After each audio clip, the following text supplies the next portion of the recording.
sobre o tema do Egito, porque essa semana completaram-se 3 anos da Revolução no Egito, da Primavera Árabe, da chamada Primavera Árabe, e é o momento de fazer toda uma avaliação, até porque essa avaliação ela é importante para a política nacional, é importante para a política internacional em geral, é importante para a política nacional e é importante para a política na América Latina.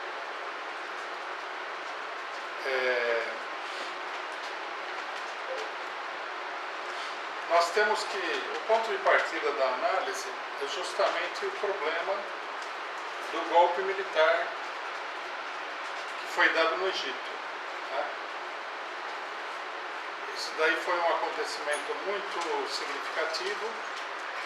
E mais significativo ainda é que o golpe militar, naquele momento, né, ele foi apoiado de maneira entusiástica por inúmeros setores pequeno-burgueses, democráticos, esquerdistas, do mundo inteiro, que asseguraram todo mundo que a tomada do poder pelo chefe das Forças Armadas egípcias significava a continuação e até o aprofundamento da Revolução Egípcia.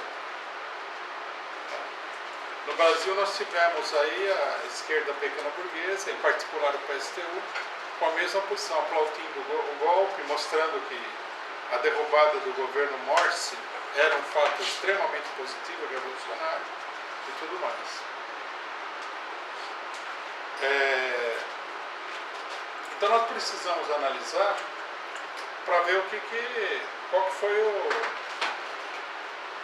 o desencontro total que aconteceu nessas análises. Né? O problema principal foi o seguinte, né? Nós tivemos no Egito uma mobilização das massas populares que derrubou o governo de plantão do Mubarak, depois de muita pressão popular, a ditadura acabou cedendo, mas a mobilização popular que se iniciou 3 anos atrás, ela não conseguiu desmantelar os fundamentos do regime. Nós tínhamos ainda nesse momento uma situação revolucionária em desenvolvimento, com a luta do povo contra as Forças Armadas. A burguesia mundial, diante do tamanho da crise, ela tratou de dar uma saída para a situação revolucionária, chamando eleições, né? Uma manobra bastante complicada, e criando uma democracia de fachada, de pura aparência. As eleições foram ganhas pelo principal partido oposicionista, que era a Irmandade Muçulmana, e esse governo procurou dar um encaminhamento, controlar a situação para estabilizar o regime. A Irmandade Muçulmana é um governo de setores da burguesia egípcia, aliada a outros setores da burguesia árabe em geral, que a gente poderia caracterizar como um governo nacionalista moderado. Bom, a direita, percebendo a fragilidade do governo, lançou uma enorme campanha de desestabilização do governo, no sentido de apontar que o governo conseguia controlar a economia, não conseguia dar uma saída para a economia, que o governo agia de maneira autoritária com as massas, né? Ou seja, explorou todas as limitações e todas as dificuldades de uma política burguesa nacionalista no governo. E isso foi levando a que se aprofundasse a crise da Irmandade Muçulmana. Houve um movimento de massas descontente com a situação, que não havia se resolvido, logicamente, né? Tratou de se mobilizar, mas a mobilização toda foi feita sob a condução política, orientação política da direita e do imperialismo. Os setores que apoiavam essas mobilizações contra o governo Morsi, eles partiam de uma ilusão bastante ingênua, né, de que o fato das massas estarem contra o governo significava que era sempre um avanço revolucionário, independentemente da orientação política. É um mito democrático, digamos assim. Vox populi, vox dei, quer dizer, se uma determinada quantidade de pessoas sair na rua, for maior do que 1000, pronto, a verdade está com eles. Você não precisa analisar qual é a orientação política, quem é que está dirigindo, quais são os objetivos, quais são as outras forças que estão influenciando essa mobilização, nada. A mobilização popular tem que ser apoiada. É uma coisa, é a tradução, né, da ideia reacionária e imperialista de democracia para as mobilizações populares.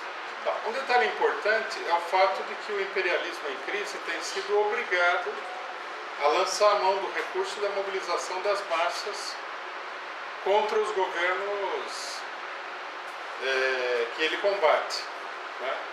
Logicamente isso aí não é uma novidade propriamente, porque a gente já tinha visto isso em oportunidades anteriores, mas é patente que isso vem se intensificando, né? Isso daí é o resultado muito claro do fato de que, do ponto de vista do voto, o imperialismo não consegue alterar a relação de forças. A gente vê isso em toda a América Latina. Não consegue ganhar do chavismo eleitoralmente na Venezuela, não consegue ganhar do Rafael Correa no Equador, não consegue ganhar do PT no Brasil, não consegue ganhar do Evo Morales na Bolívia, porque não tem apelo popular nenhum. Então, o que acontece? O imperialismo lança uma mobilização, né, utiliza todos os elementos de direito, manipula com extrema facilidade os elementos anarquistas que participam dessas mobilizações, porque o anarquismo é um movimento que despreza a política, que é contra a política e, portanto, facilmente manipulável do ponto de vista político, né? Porque eles creem em coisas assim de que o simples fato das massas estarem na rua já é toda uma revolução, que a orientação política não seria uma coisa secundária, né? Nós temos visto isso daí. Então,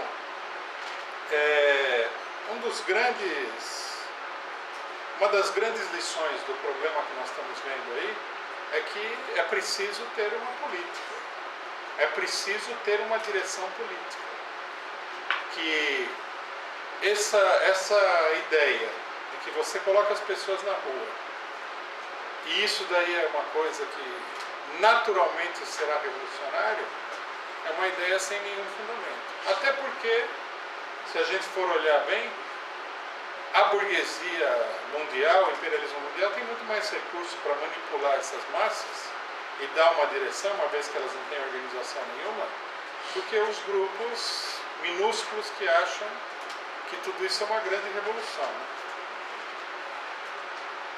Então, o golpe no Egito, justamente digamos assim, a Arapuca, é que ele foi descrito como um grande movimento de massas democrático.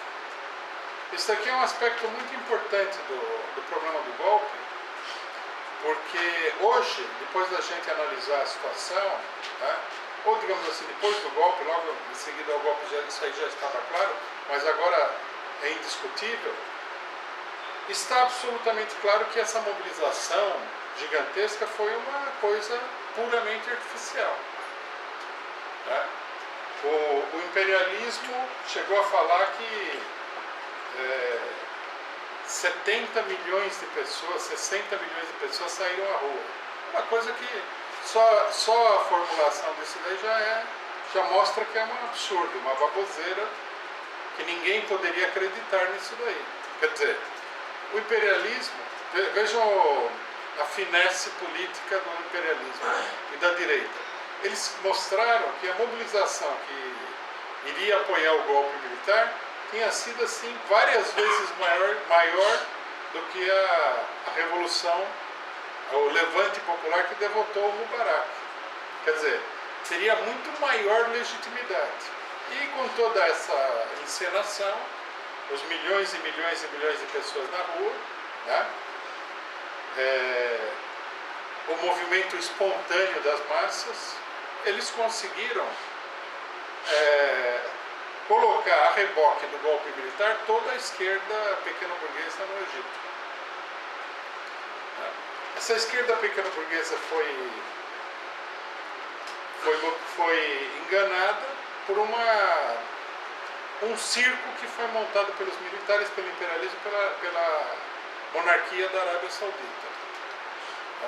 Depois a gente verificou que não havia nada disso, que eles tinham um plano para derrubar o governo Morsi, que eles criaram aí uma organização chamada Tamarut, de jovens burgueses egípcios, que visivelmente não tinham nada a ver com as pessoas que derrubaram o governo Mubarak, né?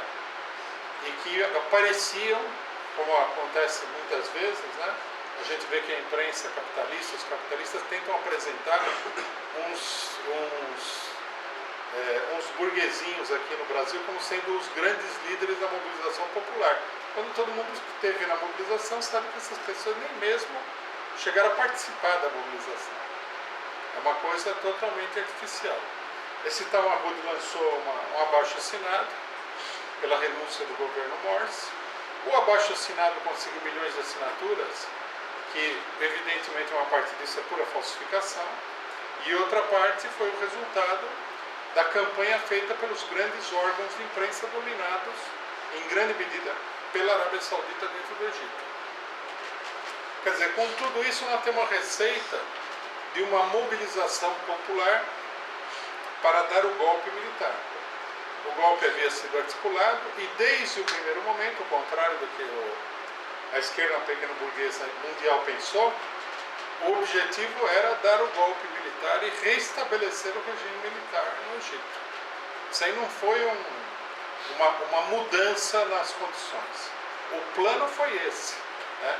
E o fato de que a esquerda pequeno-burguesa tenha apoiado esse plano mostra que essa esquerda não tem nenhum tipo de futuro político em lugar nenhum do mundo. Como esquerda, né? Como direita poderia ser, mas como esquerda de jeito nenhum. Bom, qual foi exatamente o erro, né? Qual é a base dessa política totalmente equivocada?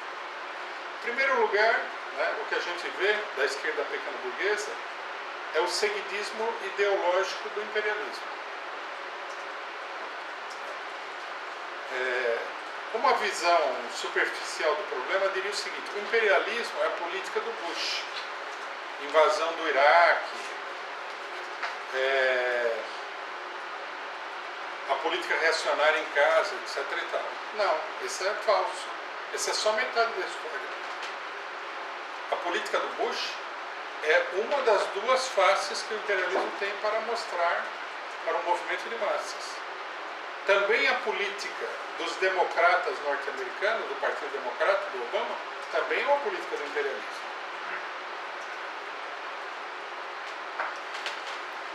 Quando a situação fica crítica e você não pode ir mais pela violência e pela força predominantemente, aí entra a política da manipulação, da enganação, da demagogia, etc. e tal. Por exemplo, uma coisa que a gente deve chamar a atenção, que é importante para todo o movimento operário brasileiro e tudo mais, é que toda essa conversa que a gente ouve de feminismo, antirracismo, contra a homofobia, e etc. e tal, tudo isso é uma política do imperialismo também. Né? E a feição que essa política assume na esquerda nacional é justamente a política do imperialismo. Porque você poderia ter uma posição de defesa da mulher sem estar defendendo, sem fazer nenhum tipo de frente única no imperialismo. Mas no caso aqui, a política que aparece nas universidades, na esquerda e tudo mais, ela é tipicamente imperialista. Ela não é uma política que se confunde com o imperialismo. Né? Porque ela não coloca a ênfase no problema da luta política em defesa da mulher, nem nada, do negro, etc. e tal. Inclusive nós temos nesse momento no Brasil uma situação que mostra o caráter pró-imperialista e até contra-revolucionário de vários setores que lutam por essas reivindicações. É o caso do racismo.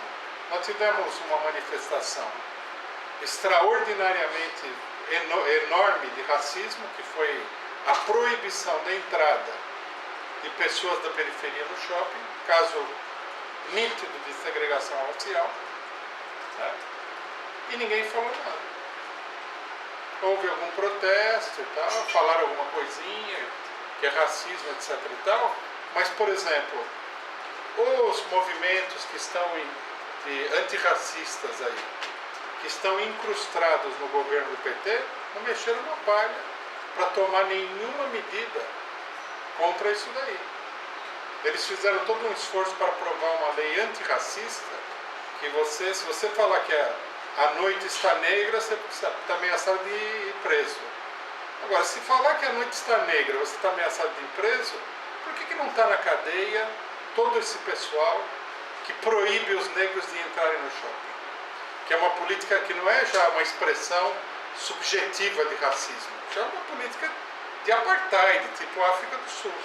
Cadê o processo? Cadê a condenação? Cadê a gritaria? Cadê o pessoal que foi no STF para proibir os livros do Monteiro Lobato de serem ensinados na escola porque supostamente eles são racistas? Cadê esse pessoal? E aí, pessoal? Vamos acordar? Estão proibindo o negro de entrar no shopping. É a África do Sul. É a Cidade do Cabo.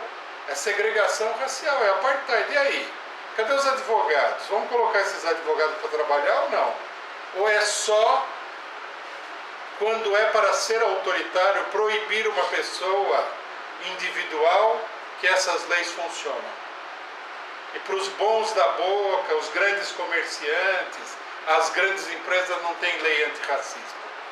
E no final das contas essa é uma lei apenas contra a população. Se um indivíduo na universidade falar é todo um escândalo. Agora, se um grupo de capitalistas expulsa com a ajuda da força policial os negros do shopping, não acontece nada. Então a gente vê que essa é uma política de total submissão à burguesia. Que toda a gritaria contra o racismo, contra o machismo e contra a homofobia é uma gritaria de capachos da burguesia. Porque na hora que a burguesia decide agir pelos seus interesses e impõe a segregação racial, impõe ali o esmagamento da mulher e do homossexual, o biquinho deles fica totalmente calado. Né? A gente pode discutir muito, o pessoal pode argumentar muito, mas o fato é que ninguém viu nada. Os juízes estão aprovando em vários shoppings no Brasil leis de segregação, decisões que implicam na segregação racial. Qual é a base de proibir uma pessoa de entrar no shopping? Não tem. A Constituição garante o direito de ir e vir. O shopping é um espaço público. É um local público. Por que a pessoa não pode entrar lá? Pode entrar um, mas não pode entrar 10, não pode entrar 200? É absurdo. Então, vocês veem que é uma política claramente burguesa, de proteção da propriedade privada, e que serve apenas para esmagar uns pobres coitados aí. Se um maluco aí falar alguma coisa, coitado dele, principalmente se for dentro da universidade, né, nas faculdades de ciências humanas, aí ele está condenado pela eternidade. Agora, se o burguês fizer isso daí, você só vê silêncio, você só vê o pessoal tirando o corpo fora, etc. e tal. Quer dizer, o seguidismo ideológico ao imperialismo é total. Né? Qual que foi a grande arma do imperialismo na questão do Morsi? A grande arma do imperialismo foi a religião. A gritaria contra a religião muçulmana, de que a Irmandade muçulmana ia transformar o país em um país islâmico, fundamentalismo, aí logicamente, o fundamentalismo islâmico, que é muito variado também, não aceita nenhuma liberdade para a mulher, não aceita o homossexual e tal. Então, logicamente, nós temos que combater esse mal. Temos que combater duramente. Só que essas coordenadas, elas são coordenadas que não levam ninguém a lugar nenhum. Porque do outro lado da trincheira está a Arábia Saudita, que é de todos os países muçulmanos do mundo o mais fundamentalista de todos. Todo mundo sabe que na Arábia Saudita a mulher não pode nem dirigir automóvel. Então, quer dizer, que luta é essa? Que você se alia com o mais fundamentalista para impedir o perigo do fundamentalismo. Isso sem falar que no Brasil você não vê essa gritaria contra os evangélicos, contra a Igreja Católica. Não tem também. Aqui a esquerda defende que não pode ter aborto, participa da frente anti-aborto. Luiz Helena participou da frente anti-aborto, junto com todas essas igrejas. Quer dizer, fundamentalismo é só dos pobres coitados dos árabes. Porque quem que decidiu que o único fundamentalismo que deve ser combatido é o islâmico? Quem que decidiu isso daí? O imperialismo. Então, quer dizer, o seguidismo ideológico ao imperialismo é total. E na questão do Egito ele veio à tona com toda a força. O que mostra que isso daí não é uma coordenada. A coordenada é a luta de classes. E no que diz respeito à luta de classes, o que a gente viu no Egito não é luta religiosa, não tem nada a ver com a mulher nem nada. Tem a ver com o problema de que de um lado está o imperialismo mundial, que há muitas décadas, há mais de um século, transformou aquela região num campo de concentração para uma população que vive na pior miséria possível, para roubar o petróleo da região e outras coisas que eles puderem roubar. É a única coisa que tem lá. Aí aparece um grupo que destoa minimamente, porque o Morsi não era nenhum revolucionário, nem radical. Esse grupo é derrubado e a esquerda pequena burguesa mundial, em nome da democracia, apoia o golpe militar. Bom, nem precisa dizer que isso daí é uma política totalmente impressionista, que não tem absolutamente nenhum fundo racional nem científico. Nenhuma análise de classe e, particularmente, não tem nenhuma análise política internacionalista. Esse é um dado importante, porque eu tenho ouvido frequentemente a piada de que esses grupinhos de esquerda que existem no Brasil, que se, por um motivo misterioso qualquer, dizem que são trotskistas, que eles são hiper-internacionalistas. Só que o internacionalismo não é montar uma rede de organizações no Facebook. O internacionalismo tem a ver com a política internacionalista. E qualquer pessoa que conheça minimamente a política internacional, porque também, aqui eu sou obrigado a dizer mais uma obviedade. Se você não conhece nada da política internacional, você também não pode ser internacionalista. Tá? Não tem sentido nenhum. Não consegue entender quais são as coordenadas da luta política no Oriente Médio. Que a luta contra o imperialismo é a luta fundamental. Vocês vejam que o próprio PSTU transformou a luta no Egito, na Síria, entre uma luta entre a democracia e a ditadura. Isso é uma besteira. Isso é uma política totalmente pequena burguesa, né? E colocar o problema da democracia como sendo um problema central é uma coisa completamente contra-revolucionária. Então o que acontece? Acontece que, baseado nesse tipo de política, né, o próprio PSTU pede armas para o imperialismo para derrubar o governo Assad. O imperialismo, logicamente, que vem dando armas. Surgiram várias denúncias de que o Congresso norte-americano aprovou uma resolução secreta para dar armas aos rebeldes na Síria.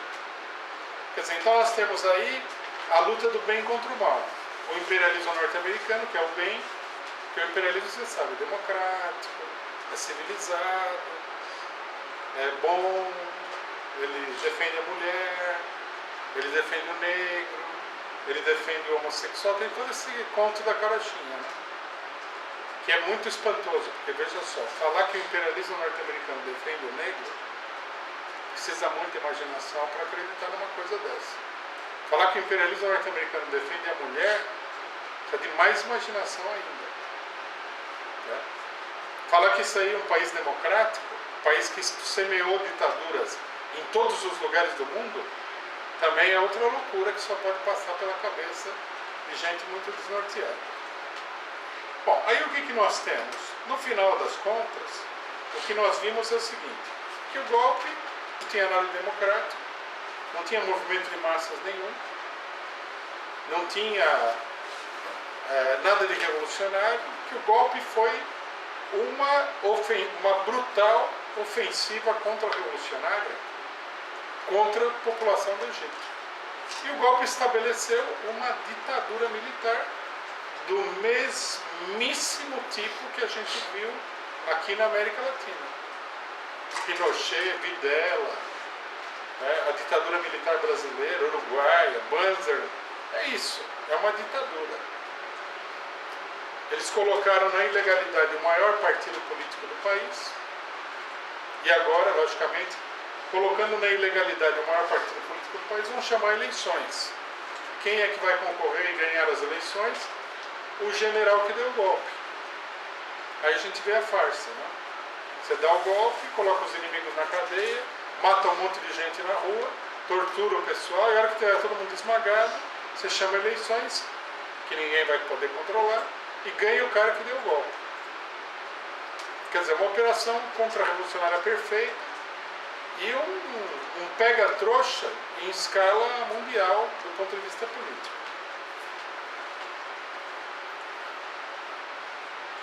Esse golpe militar, né, e a consolidação do golpe militar, embora a situação seja volátil ainda no Egito, no Oriente Médio, temporariamente ele fortaleceu a reação em todo o Oriente Médio. Fortaleceu a Arábia Saudita, que é o bastião de toda a reação, Israel, né? Fortaleceu o imperialismo norte-americano, o imperialismo europeu e tudo mais.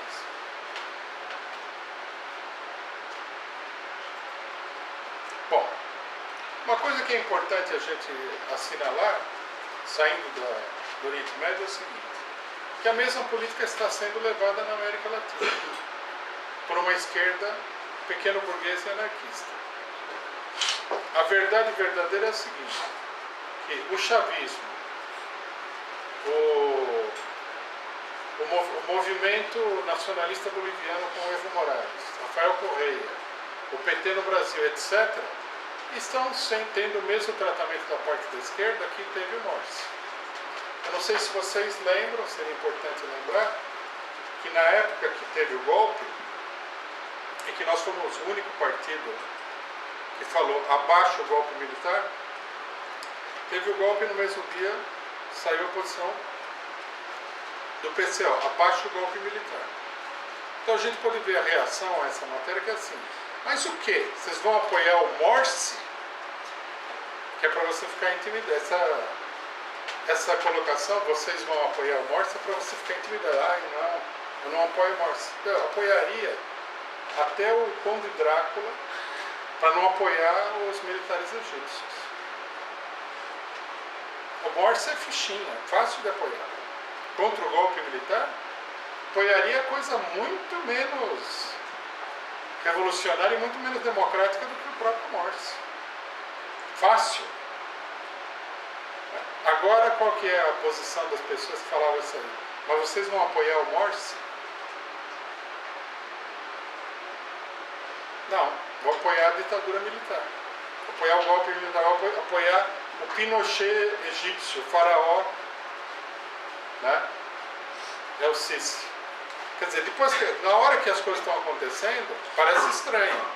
Mas aí depois que o negócio passa, fica claro que tudo isso daí é uma verdadeira chanchada política. Agora, o que a gente ouve quando a gente fala que tem que atacar o que foi o julgamento fraudulento do mensalão?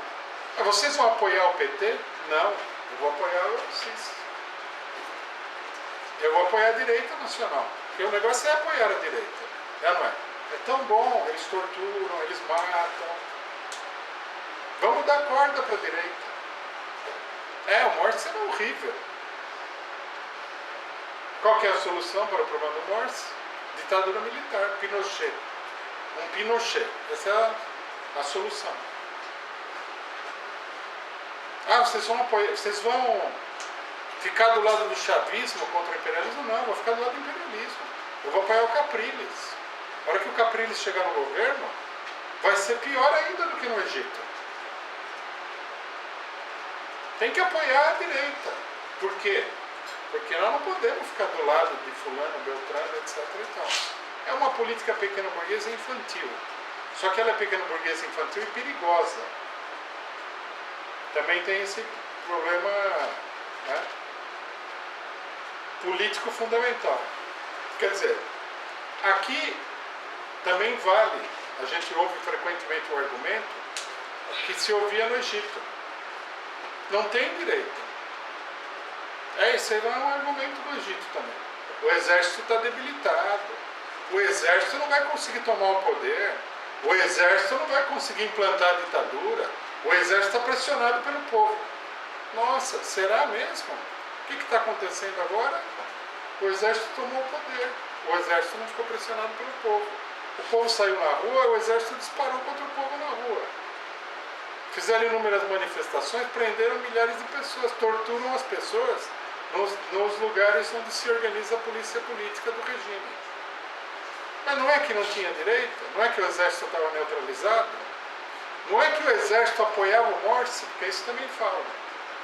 Né? Que no Brasil o exército apoia o PT. Não é que o exército apoiava o Morsi?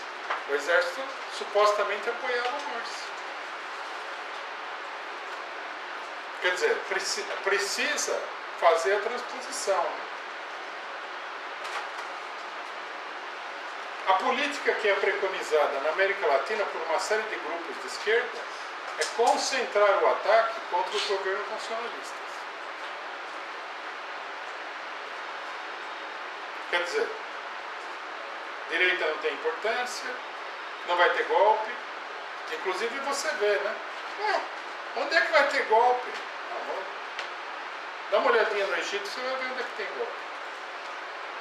Podemos dar uma olhada em Honduras para ver se tem golpe lá também ou não. Podemos ver no Paraguai se tem golpe. Nós podemos ver numa série de países no mundo se tem golpe ou não tem golpe. Quer dizer, a grande sabedoria das pessoas que falam que não há nenhuma ameaça golpista é que não está acontecendo golpe hoje. Agora, no Egito, o golpe saiu supostamente da maior mobilização popular revolucionária de todos os tempos. É acreditar muito que a direita não pensa, que o imperialismo não pensa, não tem política, etc. e tal. Na verdade, o que nós estamos vendo aqui é a enorme superioridade do imperialismo e da burguesia mundial sobre a esquerda. Os esquerdistas, né, de tipo anarquista, são os coitados. Politicamente são os indigentes. E o imperialismo é objetivo, é audacioso, atua friamente, elabora a sua política e manipula os esquerdistas que estão aí para serem manipulados. Bom, diante disso daí, qual deve ser a política? Que é a coisa que fica mergulhada na confusão. Uma confusão que é necessário desfazer. Primeiro, a base de toda a política proletária em qualquer país do mundo, mas particularmente nos países onde há uma luta contra o imperialismo estrangeiro, não imperialismo local, mas estrangeiro, é não se aliar com a direita, porque a direita é um braço do imperialismo. Você pode até se aliar com a esquerda burguesa, mas com a direita nunca, em situação nenhuma. Mais ainda, a gente não deve nem se confundir com a direita. Porque as pessoas que apoiaram o golpe do Morsi no Egito não vão mais levantar a cabeça lá. Os que apoiaram aqui no Brasil, ninguém sabe no Egito que eles fizeram isso. Mas os que apoiaram lá nunca mais vão levantar a cabeça. Quem que vai dar credibilidade a pessoas que saíram na rua falando que o golpe do El-Sisi era uma revolução, segunda fase, mais profunda e mais espetacular da Revolução Egípcia? Ninguém. Se no Brasil o Partido Comunista levou o maior baque de toda a sua história quando não lutou contra o golpe militar, não é que ele era a favor do golpe. Ele nem era a favor do golpe, ele era a favor do João Goulart, apoiava o João Goulart. Mas como ele não lutou contra o golpe militar, perdeu quase todos os militantes dessa crise.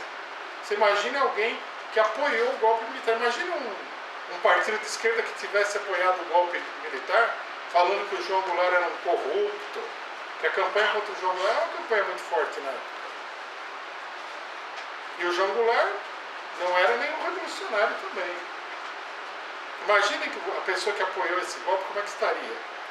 Ele seria varrido da face da terra como força política para sempre. Então, quer dizer, a política de um partido operário revolucionário, primeiro princípio, do lado da direita, nunca. Porque as massas depois, elas jamais vão reconhecer que você esteve certo em ficar do lado da direita. Uma coisa que é bastante espantosa nesse problema, que a gente deveria assinalar aqui, é que as pessoas que têm essa política de se aliar com a direita, de não se preocupar com a direita, eles se dizem trotskistas. Trotsky foi a pessoa que fez a melhor análise possível da ascensão do fascismo na Alemanha. Qual que era a grande colocação de Trotsky contra o stalinismo? Que você não pode ficar do lado da direita e nem neutro na luta entre a direita e a esquerda oportunista burguesa, que era o quê? A social-democracia alemã. A social-democracia alemã, só para a gente esclarecer, porque a ignorância não ajuda nada nessas questões políticas. A gente precisa entender o seguinte: a social-democracia alemã era uma força já tão contra-revolucionária e tão direitista que o PT, perto da social-democracia alemã, é quase revolucionário. A social-democracia alemã comandou, para a gente conhecer um pouquinho de história, o esmagamento físico da Revolução Alemã de 1918, onde foram assassinados apenas 5.000 militantes comunistas. Só 5.000 foram assassinados. Mataram duas personagens de proa da história do movimento operário mundial, que foram Rosa Luxemburgo e Karl Liebknecht. Então vocês imaginem a fama que tinha essa social-democracia alemã. Participaram de vários governos burgueses, bastante reacionários. E veja que nós estamos falando da Alemanha, que é um país imperialista. Então a social-democracia não é que ela era o governo do país colonial, era o governo do país imperialista, onde eles defendiam abertamente o interesse do imperialismo. Eles foram governo inúmeras vezes, seja como presidente da República, seja como primeiro-ministro, né? Levaram adiante essa política, quase provocaram um golpe militar em 1923, que foi derrotado pela ação do movimento operário e tudo mais.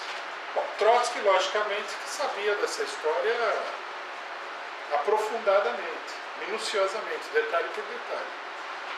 E quando a situação começa a evoluir na Alemanha, o que ele fala?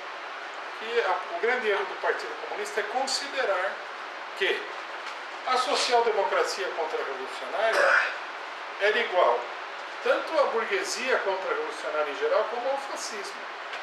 Tanto que os stalinistas, que eles eram criativos, eles criaram um termo, social-fascismo. Quer dizer, social-democracia é fascista. O fascismo, logicamente, que é fascista. Todo mundo fascista, então a gente não tem que se preocupar. A social-democracia alemã era ruim? Nossa, era péssima. Era para lá de ruim.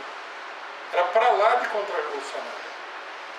No entanto, você não vê no livro do Trotsky nenhuma coisa que você vê nos chamados trotskistas brasileiros, que é assim, é tudo direita, PT, PSDB, tudo direita.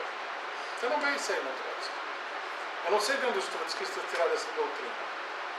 Me parece que isso daí está muito mais para Bakunin do que para Leon Trotsky. Os anarquistas é que são assim, todo mundo é burguês, todo mundo é ruim, todo mundo é opressor. Porque o anarquismo é uma filosofia de tipo moral, religiosa. Se você não comunga da Bíblia dele, você é opressor. O cidadãozinho ali é opressor, a burguesia é opressora, forças armadas são opressoras, O enfermeiro ali no hospital também é opressor, todo mundo é opressor igual. Que é uma coisa que não serve para fazer política de jeito nenhum. Então, né, a primeira coisa que a gente tem que dizer é isso daí. Nada é com a direita. Não importa que o PT esteja no governo hoje. As coordenadas não são dadas por quem está no governo e quem está fora do governo. As coordenadas têm que ser dadas pela luta de classes. Né? O PT, inclusive, né, os grandes ideólogos dessa política não levam em consideração o seguinte: o PT tem no Brasil 60 milhões de votos. Uma boa parte desses votos é da classe operária. Como é que você vai conseguir tornar a classe operária independente do PT se você se alia com a direita? O operário não vai seguir ninguém que se alie com a direita. Ele pode achar o PT horrível, mas não vai com a direita. Porque o operário tem as coordenadas de classe dele são muito evidentes. Bom, o segundo problema é o seguinte: nós não podemos fazer da política propaganda eleitoral. A política revolucionária tem que ser baseada na mobilização e na organização das massas, e não na propaganda eleitoral. Porque tudo isso, de que fulano é ruim, de que não sei o que lá, toda a oposição que os grupos pequeno-burgueses, PSTU, PSOL, esses milhares de grupinhos, de 2, 3 pessoas que estão dentro da conlutas, etc. e tal, fazem ao PT, toda a base é a denúncia de tipo eleitoral. Um partido revolucionário não pode ter uma política dessa. Porque a política de tipo eleitoral, que é digamos assim, a política do sensacionalismo, de denunciar determinados fatos, essa é a política da direita. A política de um partido revolucionário tem que ser baseada na luta pelos interesses da classe operária. E não na denúncia de qualquer bobagem, de qualquer jeito que o adversário faça. Você tem que mostrar para a classe operária que a política do PT não vai ser vitoriosa. E não simplesmente ficar denunciando. Tá? Vocês veem que a política da direita é assim: a Dilma parou em Lisboa, aí, logicamente, foram atrás da mulher para ver quanto é que ela gastava no restaurante. Aí, escândalo. Gastou 19 mil reais no restaurante. Aí depois ela esclareceu, aí todo aquele escândalo, muito importante quando ela gasta no restaurante, porque nós temos que manter o país, as finanças nacionais, fora os 40% do orçamento federal que foram para os bancos, isso aí a gente não pode tocar. Os outros 60% nós não podemos gastar em corrupção. Tá? Então isso é muito importante, esse negócio. Aí a mulher veio e esclareceu que ela pagou do próprio bolso, daí sumiu a denúncia. Quer dizer, é uma política de direita. A política de um partido revolucionário pode ser essa. A política de um partido revolucionário tem que ser de organizar os trabalhadores do Correio para lutar contra a privatização do Correio que o PT está fazendo. Porque essa luta não é apoiada pela direita, não. Essa luta do Correio contra a privatização do serviço de saúde, que é parte da privatização do Correio, não aparece na imprensa capitalista para fazer campanha eleitoral contra o PT. Essa não aparece. Então, quer dizer, nós não podemos ter uma política eleitoral, de propaganda eleitoral permanente. Nós temos que ter uma política de organizar as massas sobre uma base de classe, uma perspectiva de classe. Logicamente que uma política revolucionária tem que ter uma completa independência em relação ao PT. Nós efetivamente não podemos apoiar nada da política do PT em geral e certamente não podemos apoiar nem mesmo as medidas medianamente progressistas na maneira como elas são elaboradas e executadas pelo PT. O Partido Revolucionário tem que ter a sua própria política. Uma coisa é não fazer uma frente com a direita que ataca o Bolsa Família porque supostamente a classe média fica sem empregada doméstica. É uma bobagem isso daí. Então nós não vamos fazer frente com isso. Outra coisa é que a gente apoie a política do Bolsa Família da maneira como o PT concebe e organiza essa política. Logicamente que a gente não apoia a maneira como o PT faz isso daí. E assim por diante, uma série de outras coisas. Por exemplo, nós achamos que o julgamento do mensalão é uma fraude, é uma usurpação de poderes do Estado contra o povo. Agora, nós não temos nenhuma solidariedade com a maneira como o PT está lutando contra isso, porque não é uma maneira revolucionária. Não é uma maneira nem mesmo combativa de lutar contra isso mesmo. Então, quer dizer, é preciso ter uma política independente em relação ao PT, ao governo, etc. e tal. Outro princípio, o que é? Nós temos que lutar dentro das organizações das massas pela independência do proletariado diante do nacionalismo burguês, da política burguesa da Frente Popular.